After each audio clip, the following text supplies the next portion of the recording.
Don't cry, Big Bird.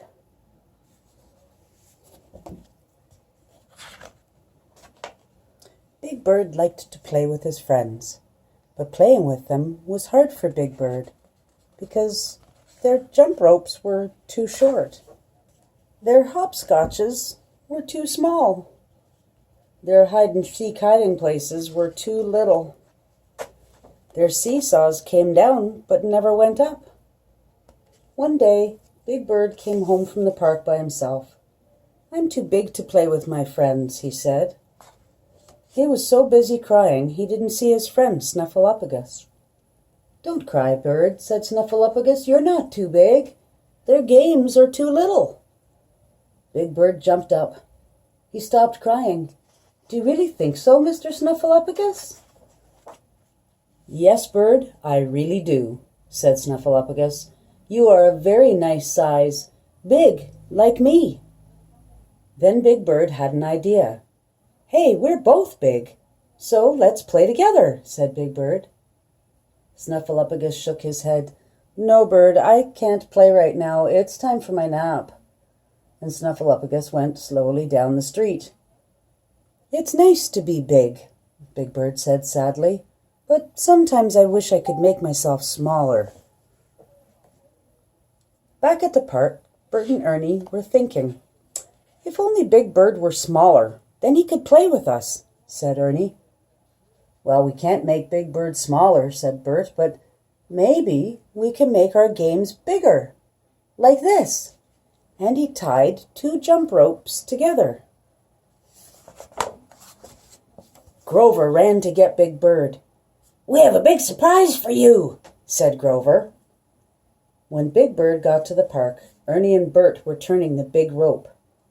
"Jump, Big Bird," said Ernie. Big Bird jumped. The rope went over his head. "Hooray for Big Bird," said Bert. Everybody had to turn that jumping rope. Then Betty Lou drew the biggest hopscotch boxes ever. "Come on, Big Bird, hop." Big Bird hopped. Then he looked down. "I did it right," he said. "I didn't step on the lines. Hooray for me." Big Bird was really happy until he remembered something. "I'm still too big for hide and seek," he said. Then suddenly he smiled. "Hey, everybody," he shouted. "I don't have to hide. I can be it. I can look for you." Everybody played hide and seek, and Big Bird was it. Then they played on the seesaw. Big Bird sat on one end, all his friends sat on the other. The seesaw went up and down. "What can we do now?" asked Harry. "Let's fly my new kite," said Betty Lou. She held the string and ran and ran and ran. The kite began to fly. It flew higher and higher until it hit the top of a tree. Bump! The kite fell down and stuck in the tree. "Oh, no," cried Betty Lou. "I'll never get my kite back now."